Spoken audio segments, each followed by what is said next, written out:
We're good now. We just pulled up the Friday unknown slides. So if anybody looked at those for 1 second, you should have the first answer correct then.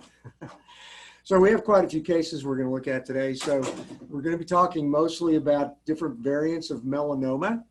So the things that we look for, malignant melanoma, breadth, circumscription, poor circumscription, asymmetry, all those various things we look for involving the epidermis. This just happens to be a nodular shave biopsy of a malignant melanoma. You can see that at low power, it's asymmetrical.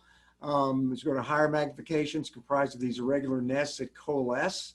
This is a little bit of an unusual lesion than most of the ones we see because this one does not have a lot of intraepidermal involvement. Most of them do. And we're going to see others that have even more than this, but this does show a diffuse nodular infiltrative atypical melanocytes. Let's maybe look at this other lesion over here.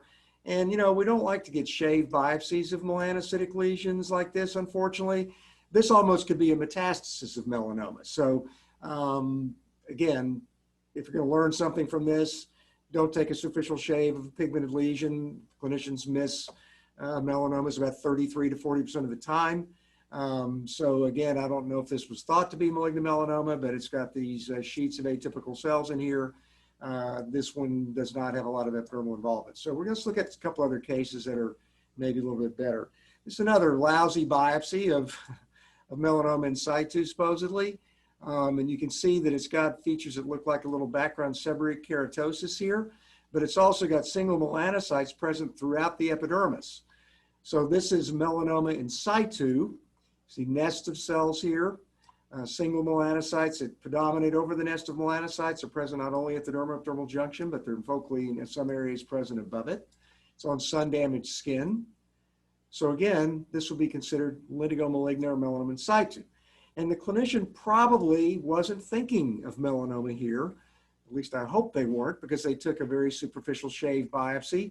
And it does have some features that look like there's also a background seborrheic keratosis in this lesion.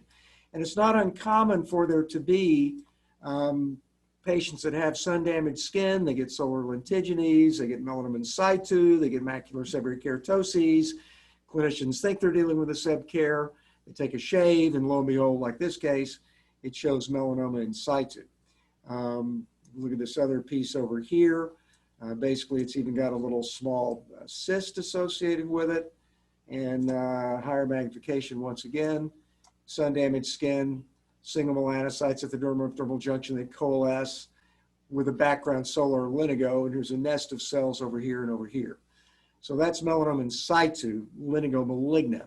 Here you see a large multinucleated melanocyte, a nest of some melanocytes. So those are all things that we look for, and again, beware of shave biopsies of pigmented lesions on someone's sun-damaged skin. Now this lesion, small biopsy again, punch biopsy, shows a dermal-based process. So the melanocytic lesion here, notice how it's confined to the dermis. So this has no epidermal involvement, nothing at all.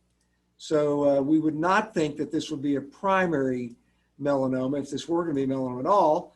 And you start looking at it, it's got these nests of cells. They're present not only in these little aggregations, but they're also present between them on collagen bundles here. So this is a metastasis of melanoma, metastatic melanoma. Probably someone may have had a primary near this area. This is the kind of pattern we often see in patients that develop clinical satellite metastases around their malignant melanoma. We often will see, if you see a small little met of melanoma, it's often as deep as it is broad. So that's a clue that you're dealing with a metastasis rather than a primary melanoma. And then obviously the lack of epidermal involvement. So this is a metastasis of malignant melanoma. Sometimes the melanocytes, when they metastasize, can look more epithelioid. They can almost look more like squamous cell carcinoma or other types of cancers. So if you're not sure, obviously you would do immunoperoxidase stains here, S100 protein, SOX10, HB45. Those are the classic markers that we use. We really, in our laboratory, like to use SOX10 a lot. It's a nice nuclear stain for melanoma. So that's an example in this case of a relatively small metastatic malignant melanoma. Okay, let's take a look at this lesion. And someone's drawn some little dots on it here. So This was maybe a lesion a little bit more challenging to diagnose from a clinical perspective. And notice that it's a shave biopsy once again. And, you know, we're taught that we like to teach residents that if you really and truly think something is a melanoma, there's a really high chance, 99.9% chance of being melanoma. Ideally, if you can do an excisional biopsy, that's really the best thing to do. But if you can't do that, take a deep, broad saucerization where you're trying to scoop out the entire thing. This probably didn't do that. They probably took maybe what they thought was most of it with a shave biopsy, and it's not getting really very deep. If you're going to do a saucerization biopsy of what you really think is maybe a pigmented lesion, it really needs to kind of get very deep. It ought to really make sure that you're not going to be transecting it at the base, because then you can't get an accurate measure of the thickness. And this lesion got pretty much most of the lesion out, but it is transected the base over here. So it's probably an accurate measurement, but we're not 100% sure. And so the things we look for at low power, once again, are breadth. Is it broader than 6 millimeters or not? Most melanomas, by the time they're diagnosed clinically, are usually more than 6 millimeters. They don't have to be, but most of them are. Is it asymmetrical? If you drew a line down the middle of it, would this side look the same as the other side? The answer is no here, but you really need most of the lesion to be able to apply that criterion. If you don't have the entire thing, it's very difficult to be sure that you're dealing with symmetry or asymmetry. Is it well circumscribed or not? Are the single melanocytes extending beyond the last nest of melanocytes at the dermatopathological junction? That's a sign. And again, diameter being greater than 6 millimeters in size. And then we also talk clinically about evolving. Other things that we look for if we don't have the ability to apply those criteria. Are there mitotic figures in the lesion? Is there maturation? Do the cells get smaller with progressive depth? And personally, that's probably the least valuable of the criteria. It's very easy to talk yourself into, well, it seems to be maturing because the cell seems to get a little bit smaller. If you see a lot of mitotic figures in the lesion, especially near the base, that's helpful. But again, you don't have to see that. You can see melanomas with no mitotic figures at all. So again, you're looking for all those ancillary criteria as well. If you see melanocytes that are necrotic, or here you see them kind of being discohesive, falling apart, those are other things that can favor melanoma over nevus if you're dealing with a challenging lesion. And this was a so-called nevoid melanoma. I don't really think it's all that difficult to diagnose. It's really quite asymmetrical. Over here, you've got coalescence of these nests of melanocytes. You have some involved in the dermatopathological junction. You got a mitotic figure in the epidermal component, which is a helpful clue. You don't usually see mitoses in the epidermal component of nevi. If you do, that's obviously a red flag. You can see it in Spitz's nevi, but not in melanoma. So this was an example of a melanoma that had kind of a nevoid morphology. Another thing we look for is like if the papillary dermis look like they're being filled and expanded. These cells are getting large, they're pleomorphic, they vary in size and shape. So this was a melanoma that had some nevoid morphology, but it has quite a few other architectural and cytologic features that really favor the diagnosis of melanoma here. Coalescence of these nests here that vary in size and shape. That's a sign of melanoma here also. So those are all things that we look for when we're making the diagnosis of melanoma or dealing with somewhat of a challenging case.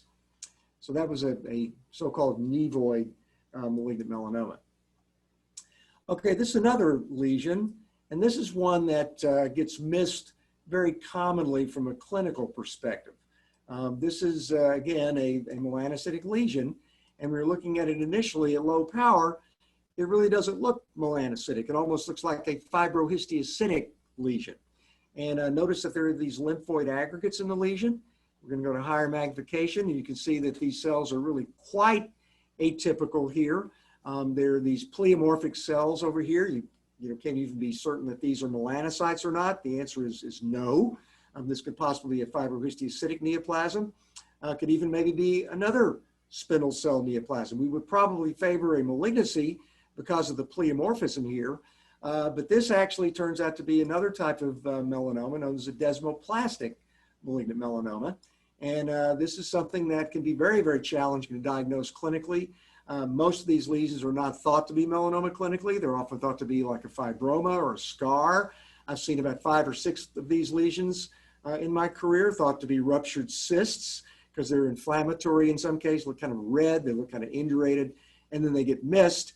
and they often get biopsied by superficial shave technique, and they may not even be thought to be melanocytic. And, you know, if you just saw a little superficial shave of something like this right here, there's no way that you would make the diagnosis. So you really, if you're going to take a shave biopsy of a pigmented lesion or of a potential neoplasm of any kind, make sure that you take enough of it to get down into the depth of it, so that if you do happen to come upon one of these unusual lesions that doesn't look like a classic malignancy, like a melanoma or whatever, you're not going to miss the diagnosis, because this lesion is very commonly missed clinically. It's often missed histologically, and it can end up in a medical legal situation. And if it does end up in a medical legal situation, they'll sue you as well as the dermatopathologist.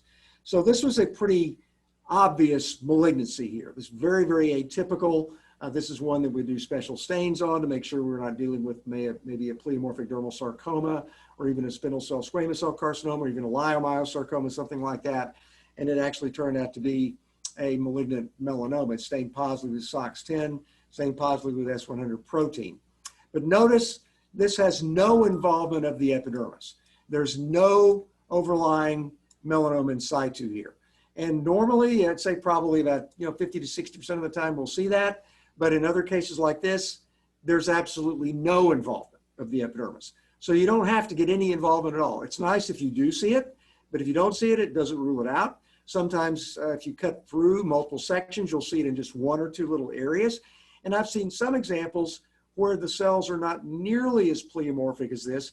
You get a very loose myxoid stroma. I've seen some that look very much like a neurofibroma, and I've seen the diagnosis missed, being called a neurofibroma, and then it ends up in a medical legal situation. So just remember that a desmoplastic melanoma can have a number of different cytologic features. It can look very bland, like a neurofibroma. It can look more atypical like this. I've seen some that look more like fibromas with a lot of scar tissue and a lot of collagen, closer to this pattern, that can simulate a scar. And especially if it's been previously biopsied and not diagnosed as melanoma, it may actually have scar tissue in there as well. And that can be difficult to diagnose when you're using some of your special stains. The lymphoid aggregates are helpful. If you see that, that's a clue. You do want to look for overlying epidermal involvement. If you can see that, that's helpful, but you don't have to see it. And then you need to do the special stains to make the diagnosis. So just remember, this lesion doesn't always look like a melanoma from a clinical perspective. Okay, and this is another example. This was a very interesting and an unusual case that we had not too long ago. It was a malignant melanoma that actually arose in the setting of a pre-existing blue nevus. It's a very common scenario here. And so this was the background blue nevus up in here. And in other areas down at the bottom, there were zones that were more atypical. We had more mitotic figures.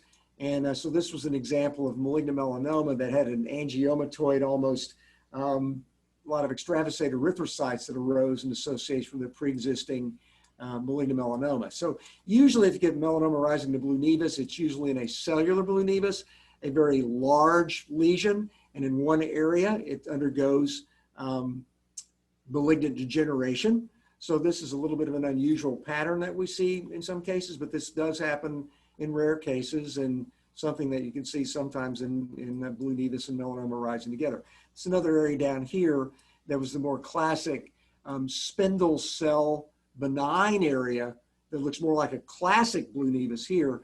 And then this other area over here that I showed you before, where it was more cellular, more atypical. Get back into the screen here.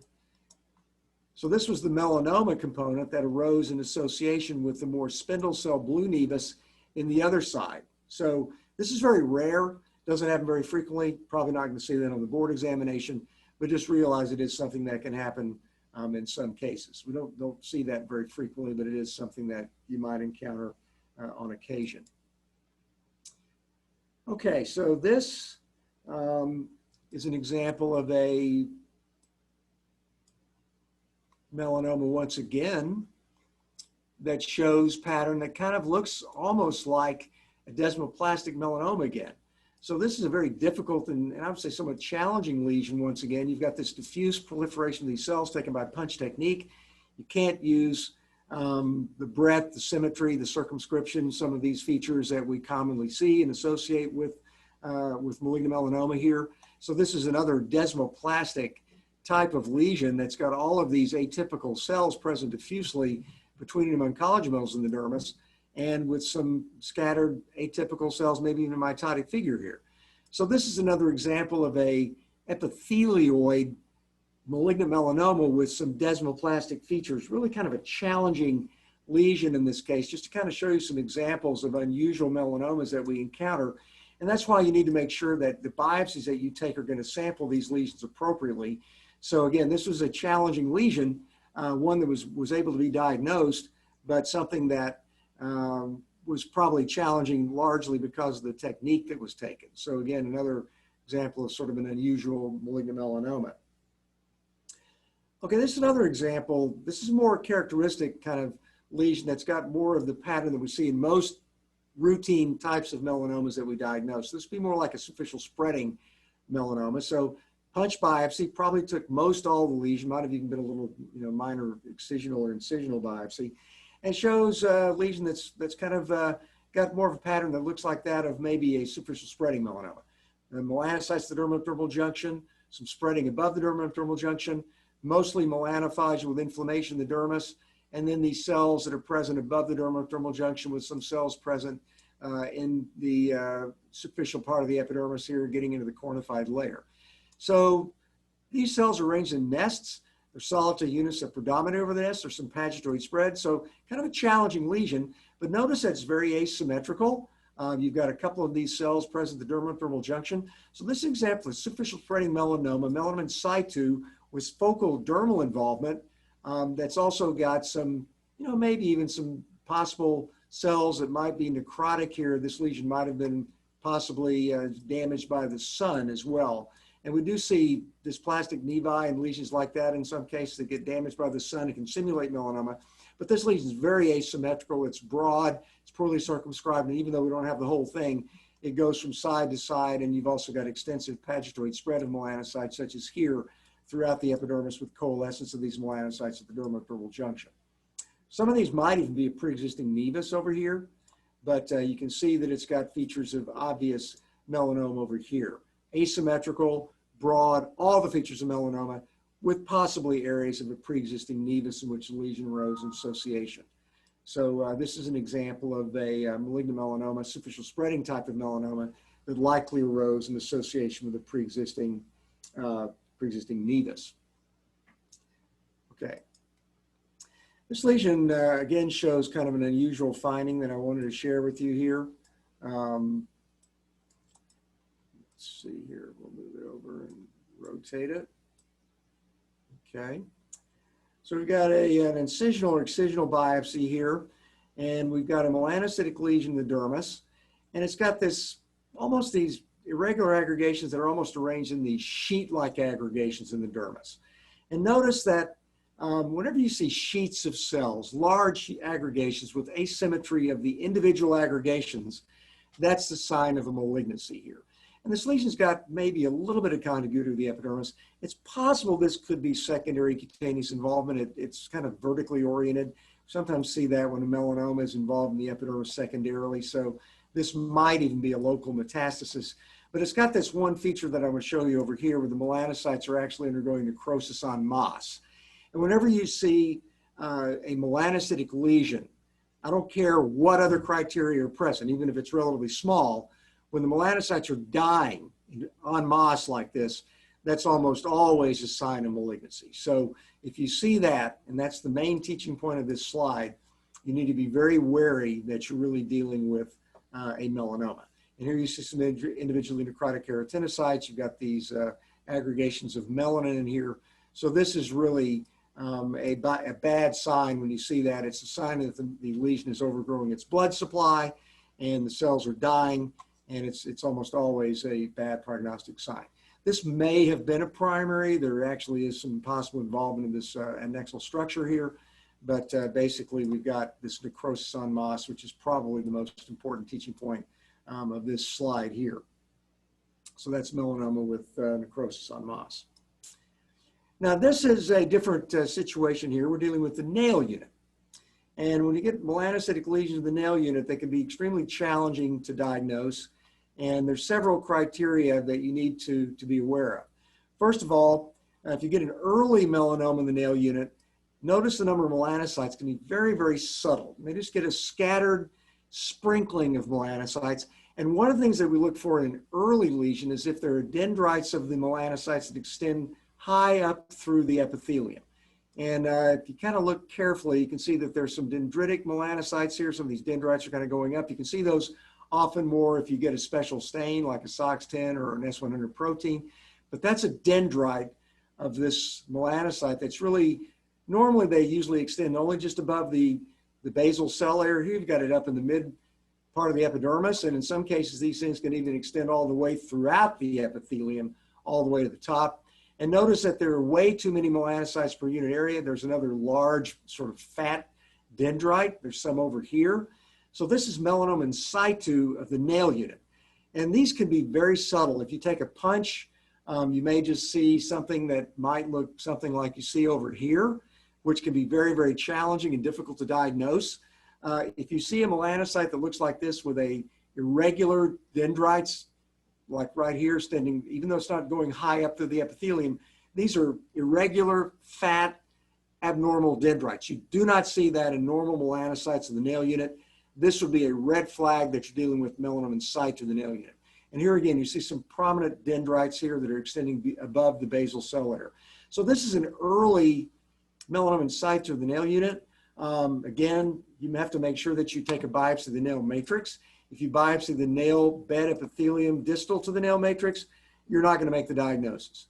It's almost always going to be missed.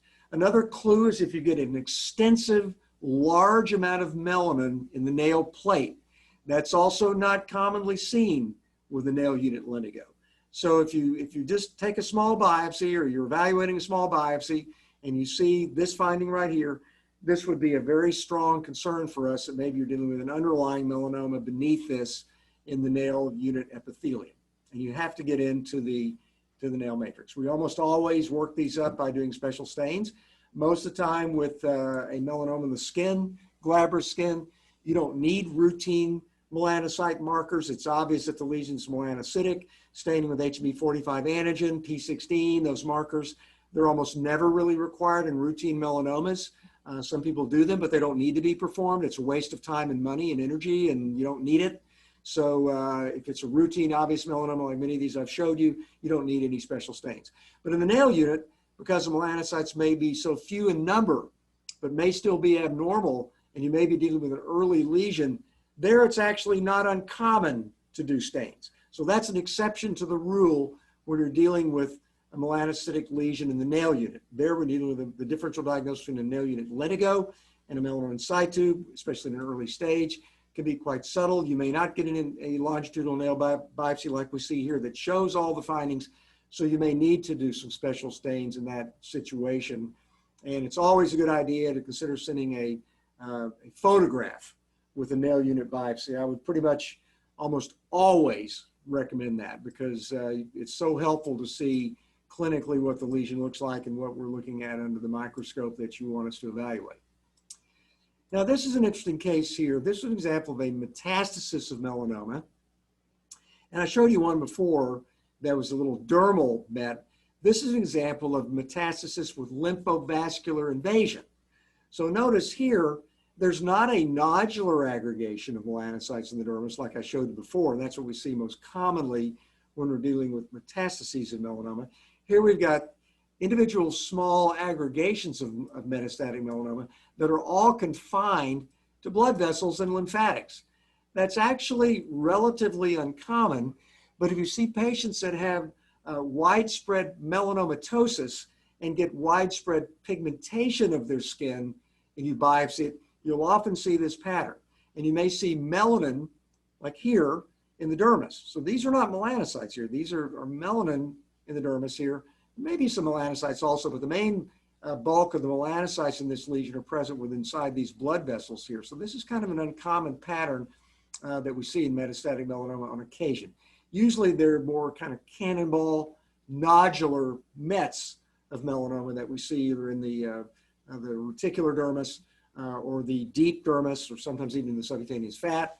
And then you'll often see, in some cases, epidermotropically metastatic melanoma where there's involved in the dermatological junction with metastasis of melanoma, the papillary and the upper dermis. When you see that pattern, usually the melanoma is almost as broad as it is deep in that situation. And it is not a new primary. So that's an important thing to remember. Just because the dermal junction is involved does not always mean that it's a new primary, malignant melanoma. And that doesn't do service to the patient either, by the way, because you don't want to call it multiple primaries when it's metastasis, because they won't be able to get a PD-1 inhibitor in that situation. So you want to make sure that if you don't undercall metastatic melanoma as a primary melanoma when they just have epidermal involvement focally. So another example of some of the areas here, this is lymphovascular invasion with metastatic malignant melanoma. Now, this was a very interesting case here that we had not too long ago. Again, it was a malignant melanoma that had all of these dilated blood vessels in it. And this, again, looks like it could be a metastasis of melanoma, but sometimes melanoma can develop an angiomatoid morphology. So there's a lot of different morphologies to melanoma. We've seen desmoplastic melanoma, we've seen melanoma in situ, we've seen spreading melanoma. You can get, again, melanoma that can be almost epithelioid, look like squamous cell carcinoma. It can also sometimes look vascular, like you see here. So this is not a vascular neoplasm. This is malignant melanoma that developed these vascular looking spaces within it. And melanoma can get obviously a very vascular blood supply with it, but that's not actually what's happening here. Here the melanoma is actually assuming an angiomatoid picture. So it can simulate a blood vessel neoplasm when it's really not. So again, you would not want to misdiagnose this as some sort of a vascular neoplasm and call it an angioma or something like that.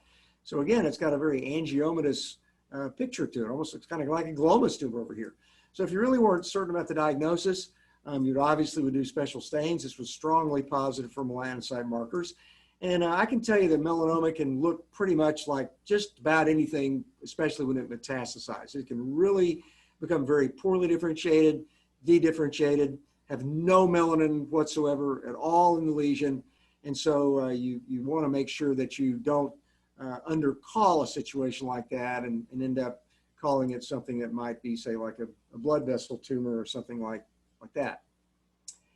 This last lesion that we're going to show you today, and these are all kind of pretty unusual examples of melanoma, so I'm sure you've obviously heard other examples. Notice the part of the body that we're dealing with here. This is not on the trunk or proximal extremity or on the glabrous skin. It's actually on the mucous membrane surface. And so mucosal melanoma is kind of analogous to melanoma that occurs in the nail unit, an acrolentiginous melanoma. So it's not BRAF positive in many cases. It's got a GNCQ mutation. It's got different types of mutations than melanomas that occur in the glabrous skin or melanomas that are related to sun damage. So these are different animals, if you will.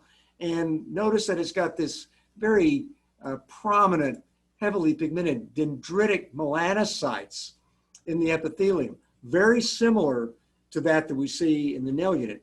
And notice that these melanocytes extend high up all the way through the epithelium. So whenever you get it, so if you were to take a punch biopsy, God forbid you would do that, but let's say that you thought this might be, say, a amalgam tattoo on somebody's mucous membrane, and you saw this, look at these dendrites that extend all the way through the epidermis. Even if there's no mitoses, no atypicality, nothing like that, we would be super concerned about melanoma in situ just seeing this. In fact, I would call it, just based on this, melanoma in situ evolving on mucous membrane site, just because of these number of dendrites, dendritic melanocytes that are so diffuse, extending throughout the epithelium. Even in this just one little focus, we'd be super concerned about that. So how do you know? Well, how do we know that's really melanoma? Well, we have this to prove it. Because you look down here at the bottom, we now have a nodular, obvious melanoma that occurred in the deeper part of the lamina propria and the submucosal tissues that was associated with this primary melanoma in situ over here. So beware of macular pigmented lesions on mucous membrane sites, especially when they're large, and beware of sending a small biopsy of that. I've seen these lesions undercalled because you just have only this area. and you may not be thinking that it's melanoma. And if you don't sample the entire thing and you just send something like this, the diagnosis may be undercalled. And these you do not want to miss because these have a very bad prognosis, obviously. Here's another area of the same lesion. This one does not have as many of the dendritic melanocytes on this side, but it does over here. So this is the early evolving melanoma in situ component. And then you've got the obvious nodular bad prognosis component down in this area beneath it. So just remember that if you get a broad lesion, not just a little tiny brown macule on somebody's lip that's a simple impetigo, if you get a broader lesion and it shows the features like this, it's almost always melanoma in situ. And make sure you take a broad enough biopsy to give your dermatopathologist the ability to see these areas. If you just saw only a field like this, I would be concerned about it. If I just saw maybe only say something that maybe just showed maybe something just maybe like this only over here, it might be more difficult, but this one's pretty obvious that we're dealing with melanoma in this situation. Labial antigenes, they just show what looks almost like a stain of melanin at the basal cell layer. You don't get these large melanocytes like this that have all this melanin and these prominent dendrites. So whenever you see that, and this can be seen on the mucous membranes of the genital area, mucous membranes of the oral area, the eye, the conjunctiva, all of these look the same. So they're all similar. They all get these dendritic, heavily pigmented melanocytes that ultimately can lead to these more poorly differentiated amelanotic, nodular type melanomas that occur down in the areas like this that ultimately kill the patient. So anyway, these are kind of a potpourri, if you will, of really unusual, interesting malignant melanomas to kind of supplement some of the other information that you've heard from some of the other lecturers on this topic. So hopefully you found this to be valuable and interesting. Just remember that melanoma can do a lot of different things, and it can fool you. You will be fooled by the diagnosis of melanoma clinically. The first time it'll happen to you, you think, oh my God, I thought that was a basal cell, and lo and behold, it's an amelanotic melanoma, or maybe you thought it was a cyst, and it turned out to be a metastatic melanoma. So beware of melanoma. It's our most dangerous tumor that we deal with in dermatology. There are other more dangerous lesions that have worse prognoses, like angiosarcoma and Merkel cell and some of those. But because we see so many melanomas, because they have so many unusual morphologies to them, because the diagnosis can be missed and patients can have bad prognoses, it's by far the #1 medical legally charged topic that we deal with in dermatology and dermatopathology, and the #1 reason is failure to diagnose. And so you don't want to miss it clinically. You don't want to miss it under the microscope. And your best bet for not doing that is to have a high index of suspicion. Get out your dermatoscope, take good deep shave biopsies of these or incisional biopsies. Make sure you take a saucerization. Don't take a superficial curettage. Make sure you provide us with enough information, and make sure it's a representative biopsy of what you're sampling. So I hope you enjoyed the talk, and we will do this again on Friday with some unknown slides, and then we will do another lecture sometime in the next week. So thank you very much, and hope you enjoy.